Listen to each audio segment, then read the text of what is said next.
Now today we are going to discuss the remaining topics of the first chapter, that is the reproduction in the organisms. Okay.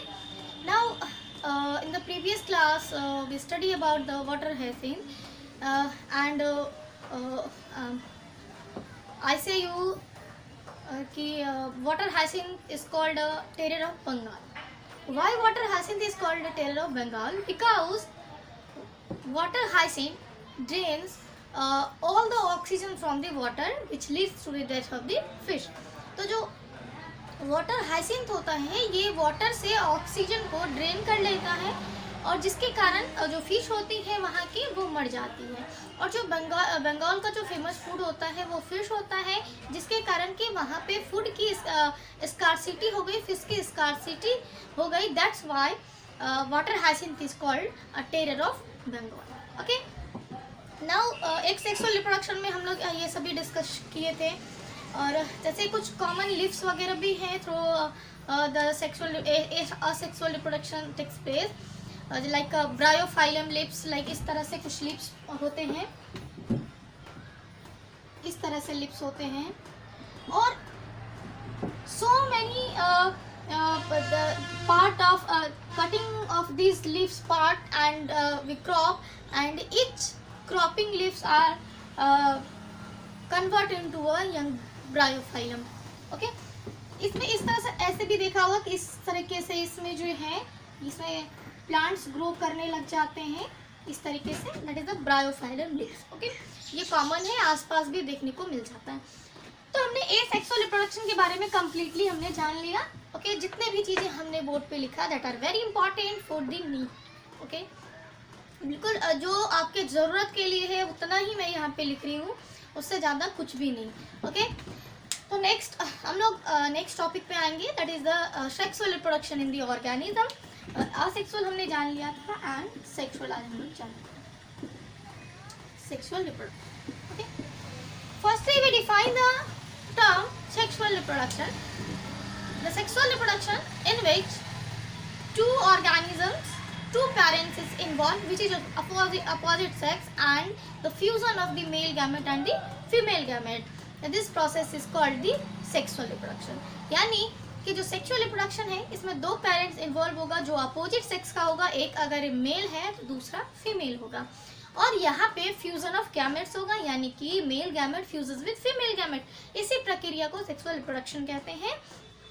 Okay, एक बार फिर से मैं define कर दूँ कि when two parents is involve which is opposite sex and here involvement of the fusion of the gametes, male gamete and the female gamete is called the sexual reproduction. In the sexual reproduction events, the gametes of the male gamete and the female gametes fuse together and form the zygote. In the sexual reproduction, the male gametes and the female gametes fuse together and form the zygote. While in the asexual reproduction, these events are not occurs. Okay, हमने asexual reproduction में ऐसा कोई event नहीं दिखा, but in the sexual reproduction these events are occurs where a zygote is formed and after that cell division occurs in the zygote and it converts into the offspring after a long time of periods. Okay, now asexual reproduction and sexual reproduction, difference between these both of two. Okay, in the asexual reproduction no variation takes place. It is their offspring is very similar to their parents, while in the sexual reproduction the young one is morphologically and physiologically, behaviorally very different from their parents. Okay, and in the asexual reproduction, morphologically and genetically, these two terms are very important, that is the morphologically and genetically. It means internally from the every things and the outer appearance also, morphologically and genetically very similar to the parents in the asexual reproduction, while in the sexual reproduction the young one, this converts into the young one are very different from morphologically and genetically from the parents. Okay, sexual reproduction में क्या होता है, जो offspring होगा वो अपने parents की तरह बिल्कुल नहीं होगा, बहुत सारी असमानताएं होंगी उसमें और उनके पेरेंट्स में। तो ये सेक्सुअल रिप्रोडक्शन का मेन इवेंट्स है and the difference are very important. और sexual reproduction no variation takes place. In the sexual reproduction variation takes place. Clear? Variation takes place. Okay. Now the sexual reproduction organisms. In the every organism, all organisms have in the whole their life cycle 3 phases are comes. That 3 phases are the juvenile phase,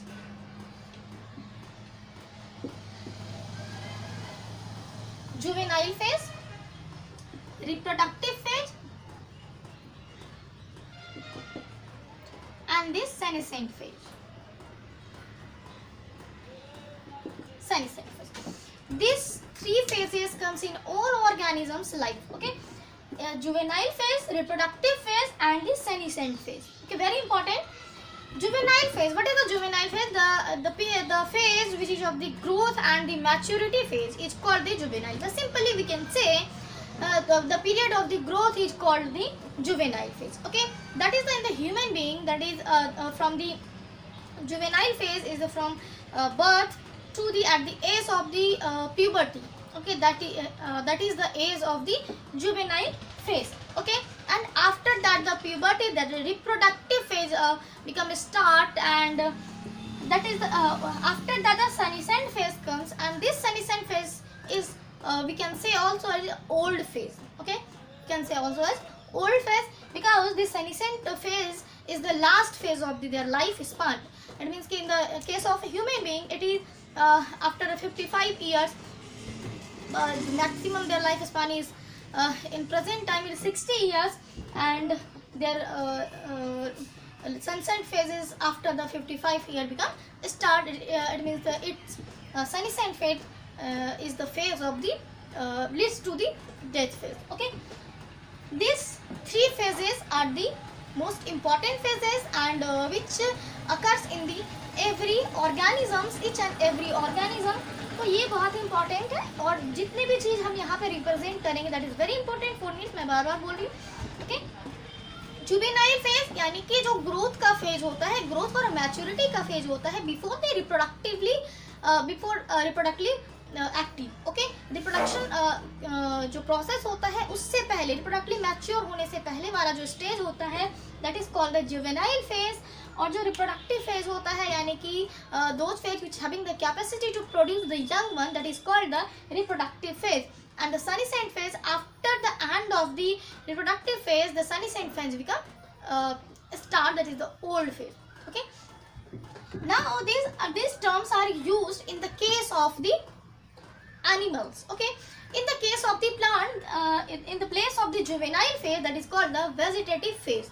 Okay, this term are used in the animals, while in case of the plants this juvenile phase termed as a vegetative phase.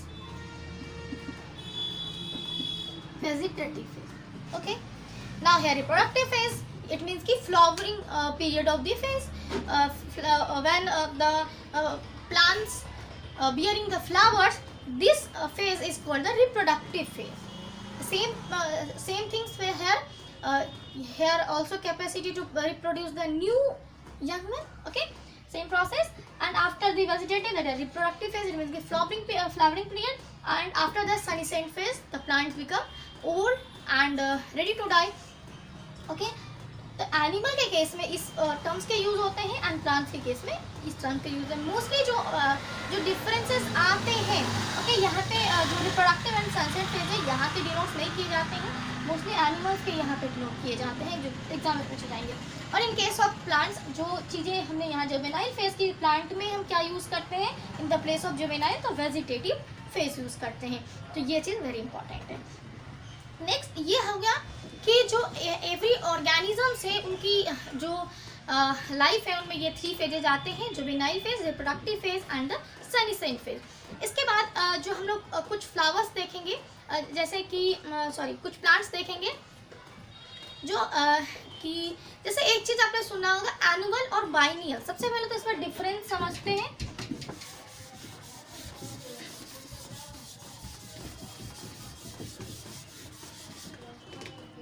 Annual annual और biennial. Annual का मतलब होता है सालाना and biennial, okay, annual and biennial, both are two another terms. Annual, it means कि those plants which reproduce only one time in the year, that is called the asexual reproduction. Asexual reproduction, that is called the annual.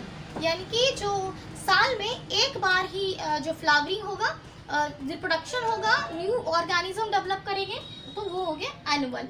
यदि साल में 2 बार उसमें flowering हो रहा है, it means कि biennial. तो इस तरह से 2 टाइप्स इस तरह से होते हैं। एनुअल भी कुछ प्लांट्स होते हैं, कुछ बाइनियल प्लांट्स होते हैं, कुछ पेरिनियल प्लांट्स भी होते हैं। Annual, biennial are very common and here new term that is a perennial plants.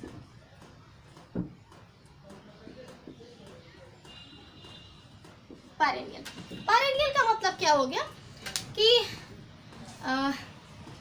in which those plants in which flowering comes in only once time in so many plants, some plants flowerings comes in once in their life times। कुछ plants में जो है उसके पूरे life time में एक ही बार उसमें flowering होता है, तो ये हो गया यही हो गया पेरिनियल, ठीक है। कुछ है तो कुछ लॉन्ग ड्यूरेशन के इंटरवल में फ्लावरिंग होता है। तो जैसे हम कुछ एग्जांपल्स देखते हैं इन the case of bamboo. Bamboo तो सब जानता होगा किसको कहते हैं, ओके, बांस का पेड़, ठीक है।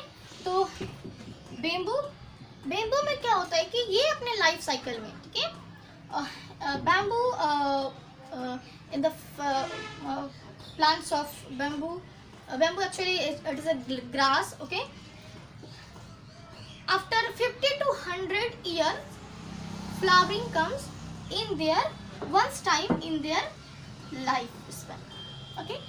तो ये बहुत ही यहाँ पे इम्पोर्टेंट चीज है कि बैम्बू में जो फ्लावरिंग होता है वो कब होता है, तो 50 से 100 साल में होता है और ये एक ही बार होता है। यानी जो बैम्बू होगा उसके लाइफ टाइम में, जो एक बैम्बू का जो लाइफ टाइम होता है उसमें एक ही बार फ्लावरिंग होगा और वो भी 50 से 100 साल में होगा।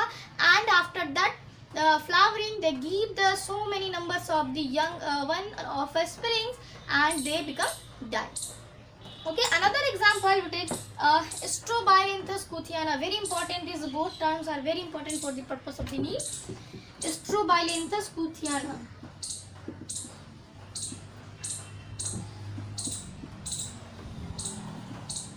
that is called the नीला कुरंजी। नाम सुना होगा, नहीं भी सुना है तो कोई बात नहीं, अभी सुन लेना है। Strobilanthes kuthiana, that is the Strobilanthes kuthiana called the Neela Kuranji. It is firstly we see that where it is found. It is found in the Tamil Nadu, Kerala and Karnataka hilly areas of the Karnataka, Kerala and the Tamil Nadu. And there are this flower color is blue and which covered the complete hills like a blanket which attract toward the to the tourist, okay. It is very beautiful to looking, okay. And in these plants flowering comes in 12 year, okay, once in 12 year, मतलब 12 साल में एक बार आता है, okay, once in 12 year, 12 साल में इसमें एक बार आता है। आपकी एनसीईआरटी में दिया हुआ होगा कि सितंबर से अक्टूबर में ये फ्लावरिंग आया था in the year of 2006, okay. And यहाँ से अगर आप जोड़ लें, इसमें 12 ईयर जोड़ लें तो 12 साल में चूँकि एक बार ही फ्लावरिंग होता है once in the 12 year, that's why add this, तो ये कितना हो जाता है 2018। इसमें कि इन द प्रीवियस ईयर जो है ये फ्लावरिंग हो चुका है इन सितंबर एंड अक्टूबर। अगर आप लोग इंटरेस्टेड है इसको देखने के लिए तो अब इसमें 12 साल जोड़ सकते हैं। 2018 में 12 साल जोड़ लीजिए, कितना होता है, तो 2030 में आप लोग केरला, कर्नाटका या तमिलनाडु में चले जाइएगा, वहाँ पे आप लोग देख सकते हैं। इससे पहले आई थिंक कि डॉक्टर बन के भी आप लोग चले जाइएगा। हाँ, तो जो जो स्ट्रोबाइलेंथस कुथियाना होता है ये 12 साल में एक बार इसमें फ्लावरिंग होती है, जो कि आपके एनसीईआरटी में दिया हुआ है, रिप्रेजेंट किया हुआ है कि ये कब हुआ था। तो ये सितंबर अक्टूबर 2006 में हुआ था, और अभी पिछले साल 2018 में इसमें फ्लावरिंग हुई थी। और फिर अगर आप लोग को देखने में इंटरेस्टेड है तो अभी फिलहाल तो 2030 है, तब तक मैं लोग पढ़ लिख करके डॉक्टर भी बन जाओगे, ठीक है। तो 2030 में आप देखने के लिए जा सकते हो, आराम से चले जाना। तो ये जो हुए ये जो 2 एग्जांपल हमने दिए हैं वेरी इंपॉर्टेंट है, ओके। जो बैम्बू है इसमें लाइफ में एक बार आता है, जो कि 50 से 100 साल में, एंड आफ्टर दैट स्ट्रोबाइलेंथस कुथियाना जिसमें कि 12 साल में एक बार फ्लावरिंग होता है, ओके। और जो ईयर रिप्रेजेंट है, चूंकि आपके एनसीईआरटी प्रीफर करना है तो आपके जो ऑप्शंस होंगे इस तरह से भी ऑप्शन दे सकते हैं कि किस ईयर में हुए थे। अगर आपको 2006 दिया हुआ है या 2018 दिया हुआ है तो आप पिछले साल अगर करके दिया होगा कि इन द प्रीवियस ईयर तो 2018 आप लगाना, और अगर कुछ नहीं दिया होगा, कुछ ईयर रिप्रेजेंट नहीं किया होगा तो एनसीईआरटी के प्रेफरेंस से होगा। अगर इस तरह का कुछ ईयर नहीं होगा तो 2006 ही लगाना, सितंबर अक्टूबर, ओके। नाउ इसके बाद हम लोग देखते हैं एनिमल के केस में। ये हमने प्लांट्स के केस में देखा है, अब हम लोग कुछ एनिमल्स के केस में देखते हैं, ठीक रिप्रोडक्टिव टाइम के दौरान जो एनिमल्स होते हैं उसमें भी कुछ चेंजेस होते हैं, ओके। एंड दो changes which occurs in the non primates और non primates, I think you समझते होंगे आप लोग, ओके। नॉन प्राइमेट्स में जो है मैन, ऐप और मंकी को छुड़ा करके जितने भी ऑर्गेनिज्म है that are comes in the non primates, and in the primates man and monkey are included, while those cyclic changes which occurs in the non-primate, that is the cow, buffalo, sheep, goat, rat, deer, elephant, so many animals during the reproductive phase is called the stress cycle, okay। stress cycle यानी कि वैसा change जो कि non primates में होता है reproductive phase के दौरान, उसको कहते हैं स्ट्रेस साइकिल। इसमें कोई भी ब्लीडिंग नहीं होता है, ओके। दूसरा जो चेंजेस होता है, दो cyclic changes which occurs in the primate, that is the man and monkey during the reproductive phase, that is called the menstrual cycle, and here bleeding is takes place,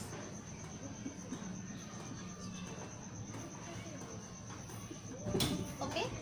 तो ये जो periods होता है, ये जानने ये जो टाइम होता है, ये रिप्रोडक्टिव फेज में ये चेंजेस होता है इन the case of animals, and in the except the male ape and the monkey, all the organism having the cyclic changes during the reproductive phase is the stress cycle, and in the primate the cyclic changes is the menstrual cycle. Simply we can say the menstrual cycle comes in the man, ape and the monkey, and except this all the organisms comes in the stress cycle। तो बहुत ही simple way में है, आप बिल्कुल याद रख सकते हैं कि ये तीनों इसमें हो गया, और बाकी इसको छोड़ के जितने भी ऑर्गेनिज्म होंगे that are comes in the stress cycle, okay. Now see the events of the sexual reproduction. ये हमने जो भी चीजें हम पढ़ रहे हैं ये सेक्सुअल रिप्रोडक्शन के बारे में पढ़ रहे हैं। Events of the sexual reproduction, sexual reproduction में क्या क्या इवेंट्स होते हैं ना, these events are events of sexual reproduction, okay। 3 events in the sexual reproduction, 3 events in the sexual reproduction: pre-fertilization events,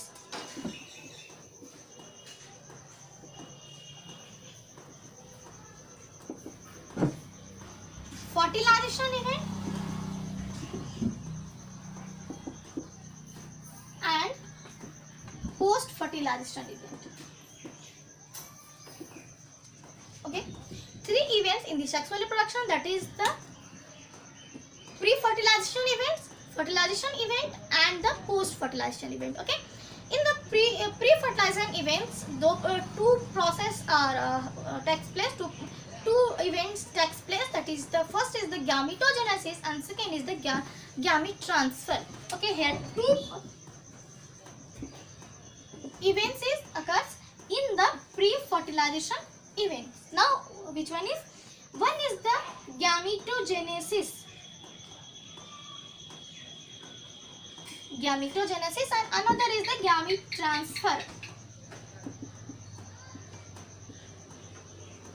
Gamete transfer. Now firstly we know about the gametogenesis. In the gametogenesis, the process the formation of the gamete is called the gametogenesis. Okay, जो gametogenesis का ही मतलब हो गया gamete का formation होना, यानी कि gametogenesis. Two types of gametogenesis. One is the male gametogenesis and another is the female gametogenesis. Formation of the gamete is called the gametogenesis. Two types of gamete, that is the male gamete and another is the female gamete. Okay.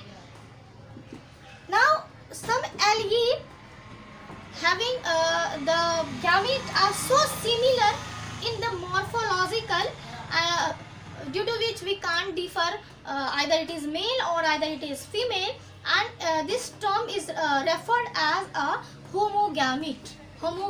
Okay. Now जो term हम बता रहे हैं वो very important terms हैं. होमोगैमेट यानी कि जो गैमेट्स होंगे वो होमोगैमेट होंगे और जो हेट्रोगैमेट्स होंगे. कुछ एल्गी में होमोगैमेट होते हैं. होमोगैमेट का मतलब जो मेल गैमेट है and the female gamete are similar in the appearance and we can't identify it is male और इट इज फीमेल. हम आइडेंटिफाई नहीं कर पाएंगे देख के कि ये मेल है या फिर फीमेल है. तो इसी टर्म्स को इसके लिए जो टर्म्स यूज करते हैं दैट इज द होमोगैमेटी. होमो का मतलब सिमिलर और गैमेट का मतलब गैमेट, यानी कि जो दोनों गैमेट होगा वो सिमिलर होगा बाहर से दिखने में, इसलिए ऐसे गैमेट को कहेंगे homogamete. Another gamete is heterogamete. Most of the animals having the heterogametes, in which the male and female gamete are very differ in the appearance. That's why we can identify either it is male or either it is female. Now the terms is heterogamete. Okay. In heterogamete, male and female is appearance is very different. Now let's hear one example, that is in the case of the human being, that is the male and female gamete look like a hair like this. This is the ovum and this is the very difference in the appearance. That's we can clearly see the difference between these female and the female gamete. Okay. So that's why it's called the heterogamete. Most of the species gamete are the heterogametes. Clearly. Now next up, in the case of plants, in the case of the animals, female gamete is ovum, and in the case of plants, female gamete is called the ovule. Okay. In the case of the male, here it is the sperm, and in the case of the plant, that is called the anthrozoids. Okay, anthrozoids or sperm and ovum or ovule. Okay. Now another terms we see some plants are bisexual and some plants are unisexual.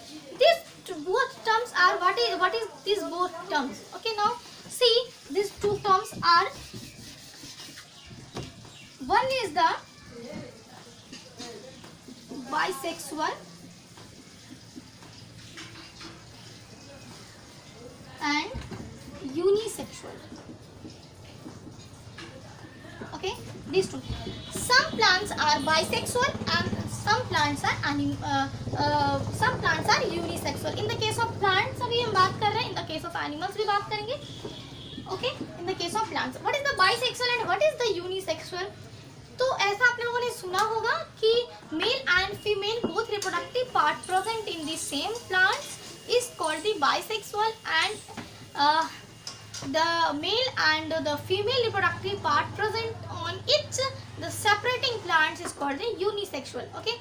यदि mail और female जो है वो दोनों जो reproductive structures हैं ये अगर सेम प्लांट पे प्रेजेंट होंगे तो इस तरह के जो प्लांट्स होते हैं उसको हम बोलते हैं bisexual plant. Okay.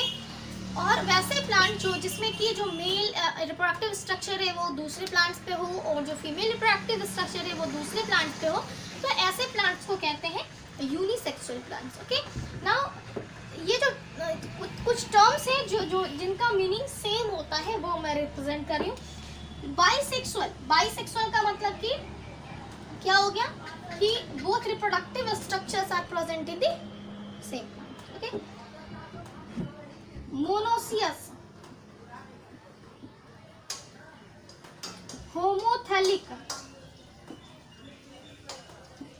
these three terms and the meaning are their same. Okay, now here dioecious, heterophilic, these three terms are the meaning of same।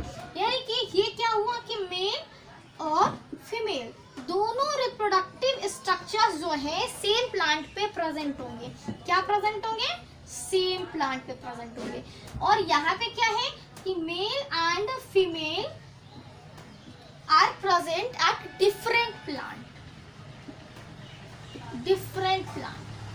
Okay, whole are studied inside the gametogenesis. Okay, no other in these events. Okay, तो बहुत ही short tricks है और आपको कभी भूलेंगे नहीं ये अगर क्लियर रहेगा।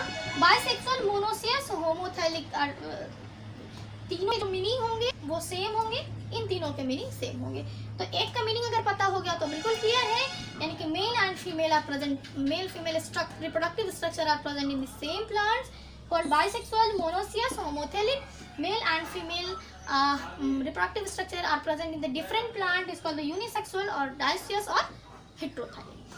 homothelic, एक मैं एग्जांपल लेके आपको प्लांट्स का बताऊं, 11th क्लास में आप लोगों ने पढ़ा होगा bryophyta.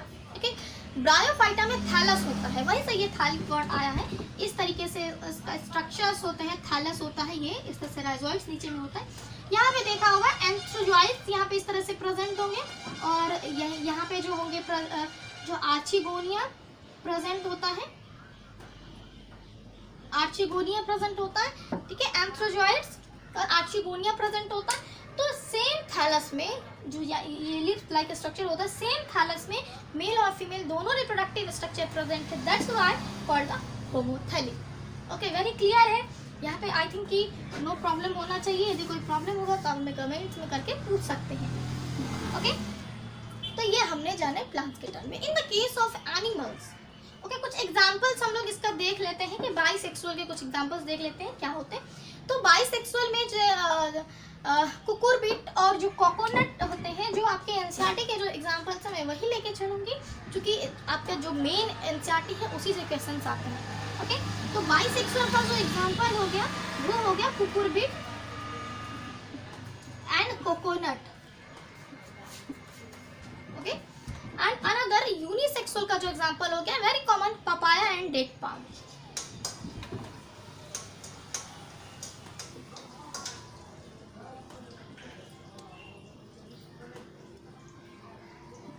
papaya and date palm. Okay, papaya and date palm. It is the example of the bisexual and the unisexual. Very clear। जो चीजें हमने लिखा है आप ये रिप्रेजेंट करके अपने नोट्स में बना लेंगे, बहुत ही अच्छा नोट्स आपका तैयार हो जाएगा, रिवीजन करने में बहुत ही आसान होगा। ठीक है, तो आगे हम लोग चलते हैं। नेक्स्ट हम लोग देखते हैं इन the case of animal. In the case of animal, the term bisexual is used and it is replaced by the hermaphrodites.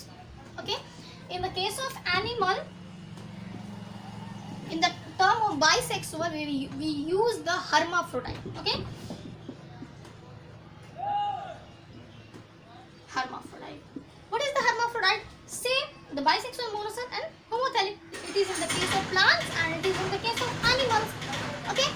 Now in the hermaphrodites, the male and female reproductive structures are present in the same organisms. Okay, same organisms.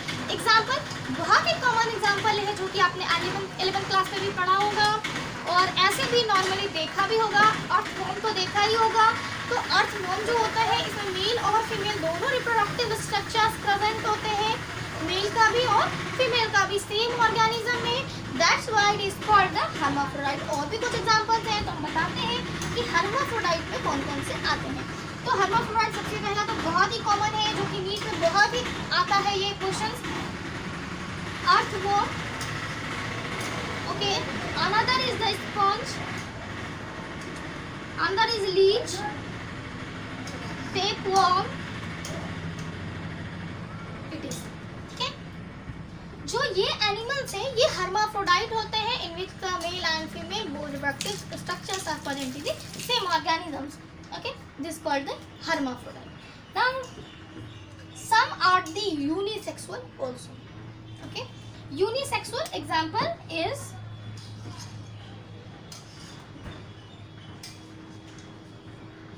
cockroach,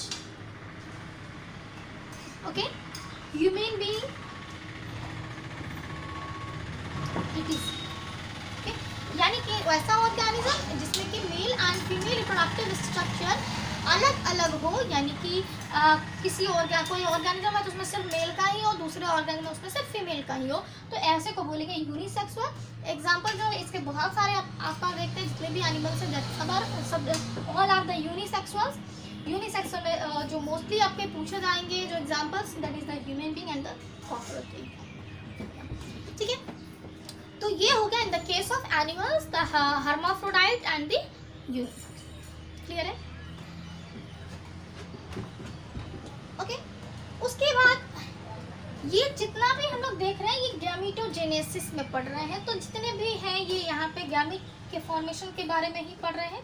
ठीक है, कि किसी में दोनों organism दोनों reproductive structure present होगा, वहाँ पे इसमें गैमीट बन जाएगा, तो कहीं पे अलग अलग प्रेजेंट होगा, वहाँ गैमीट अलग बनेगा। तो इस तरीके से यहाँ गैमीटोजेनेसिस पढ़ा। तो जो गैमीट होता है, ये जो गैमीट का फॉर्मेशन होता है, formation of gamete from either haploid parents और द डिप्लॉइड पेरेंट्स। जो गैमीट का फॉर्मेशन होगा या तो डिप्लॉइड पेरेंट्स भी उसको गैमीट को प्रोड्यूस कर सकते हैं और हैप्लॉइड पेरेंट्स भी कर सकते हैं। What is the special structure of the haploid parents and the diploid parents? Now let's see. The haploid parents is having the formation of the gamete by the mitotic division. Clearly, जो haploid parents होंगे, यानी जो haploid N number of parents होंगे, haploid parents होंगे, वो जो young one को produce gamete को जो प्रोड्यूस करेंगे, तो गैमेट का जो फॉर्मेशन होगा वो होगा by mitotic division. Very important for the me. Okay, now here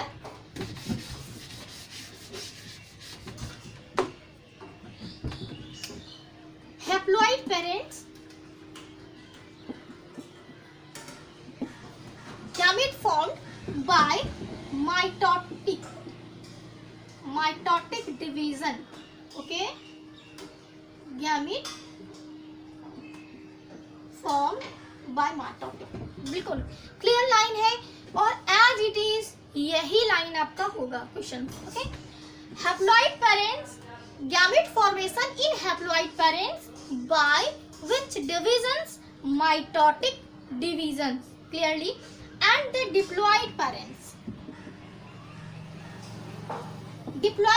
having the special structure, that is the meiocyte cells, which is the gamete mother cells, and in the diploid parents formation of the gamete by the meiotic division, and after the at the end of the meiotic division the half set of the chromosome comes in the gametes. That's why gametes are always haploid. Okay, it is 2n and this n number of parents give the gamete formed by mitotic division, and the diploid parents gamete formed by the meiotic division. Clearly, no problem. Simply, diploid parents form the gamete by the meiotic division, because in the diploid parents a specialized structure, that is the meiocyte cell, is present, which is called a gamete mother cell, which help in the formation of the gamete, which form the gamete, and after the formation of the gamete and at the end of meiotic division, the n set of the n number of set of the chromosome comes in the gamete.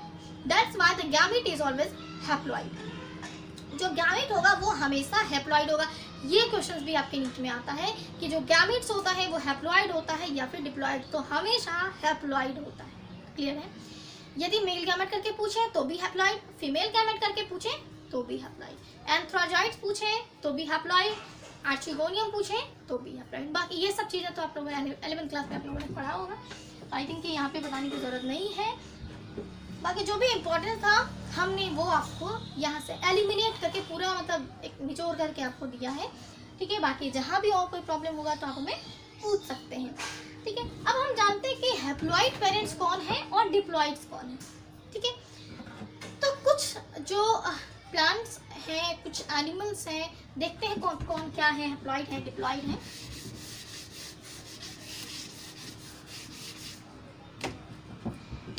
तो Monera, fungi,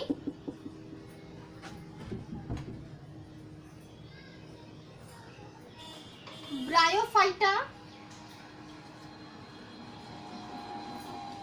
algae, these are the haploid parent body. Haploid parent body.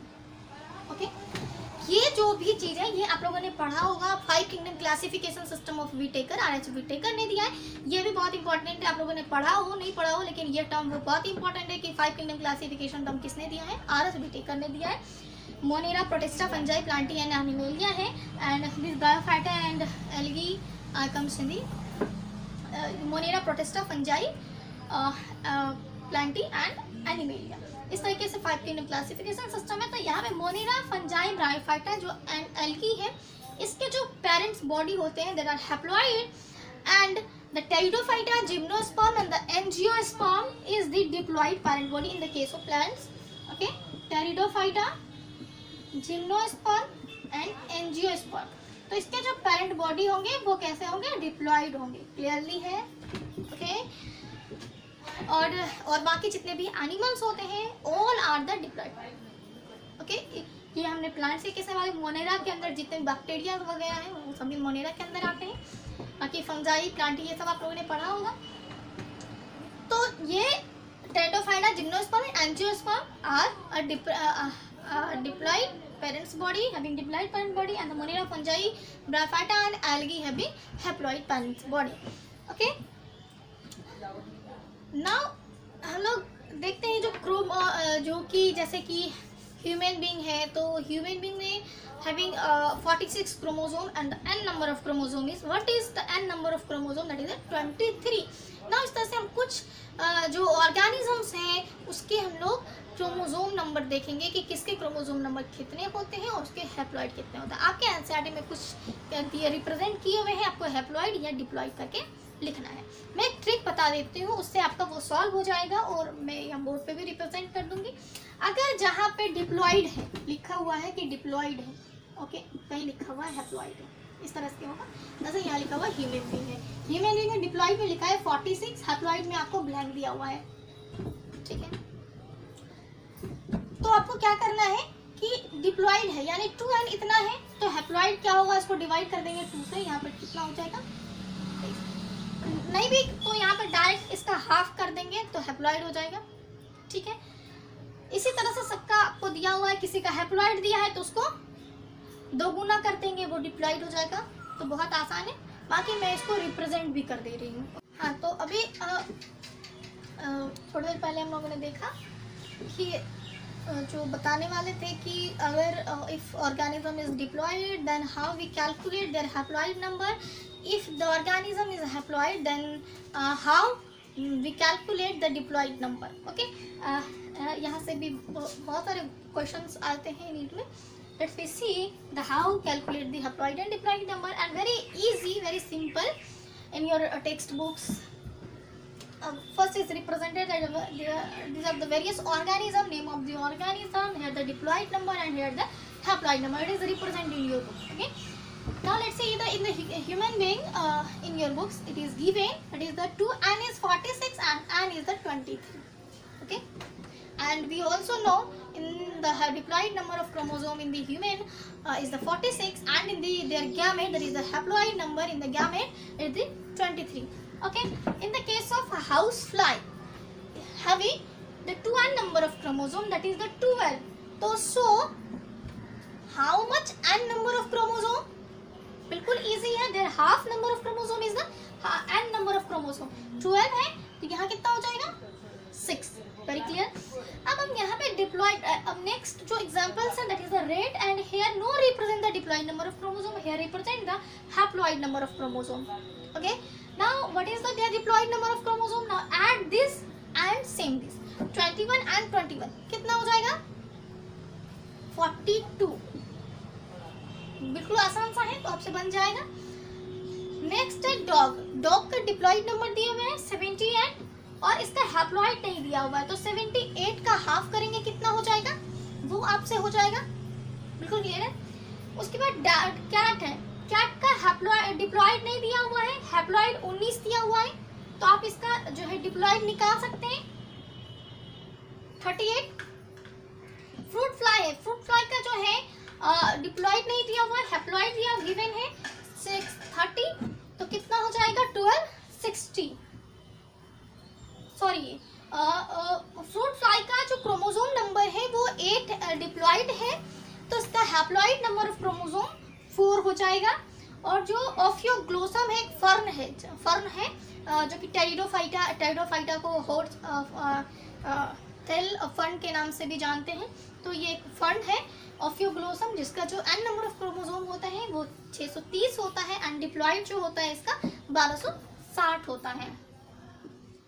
Apple का जो है वो जो chromosome होता है diploid वो 34 होता है, तो इसका हाफ कितना हो जाएगा 17. राइस का 12 हैप्लॉयड है, तो डिप्लॉयड कितना हो जाएगा 12 एंड प्लस 12 कितना हो जाएगा 24. मेज का डिप्लॉयड नहीं दिया हुआ है, हैप्लॉयड मेज का डिप्लॉयड दिया हुआ है, हैप्लॉयड नहीं दिया हुआ है, तो अगर डिप्लॉयड 20 है तो हैप्लॉयड 10. बहुत आसान है, ये बन जाएगा आराम से. पोटैटो का डिप्लॉयड नहीं दिया हुआ है, हैप्लॉयड दिया हुआ है 24 कितना हो जाएगा 48. बटरफ्लाई का 380 दिया हुआ है डिप्लॉयड, तो इसका हाफ कितना हो जाएगा, तो हाफ कैलकुलेट आराम से हो जाएगा. उसी तरह ऑनियन का हैप्लॉयड 16 दिया हुआ, तो डिप्लॉयड कितना हो जाएगा 32. तो बहुत ही आसान है. तो like this gamete formed in the various organism, that is the diploid and the haploid number of chromosome represented here, and the gamete is formed by both both parents body with the haploid and the diploid parents body. And हमने previous में बता दिया है, थोड़ी देर पहले ही बताया कि haploid diploid कौन कौन से हैं. तो आई थिंक कि समझ आ गया हो. बाकी कोई दिक्कत होगा, if you have any problem then you can comment it your problem, and I can reply immediately. Okay, I will try to reply immediately.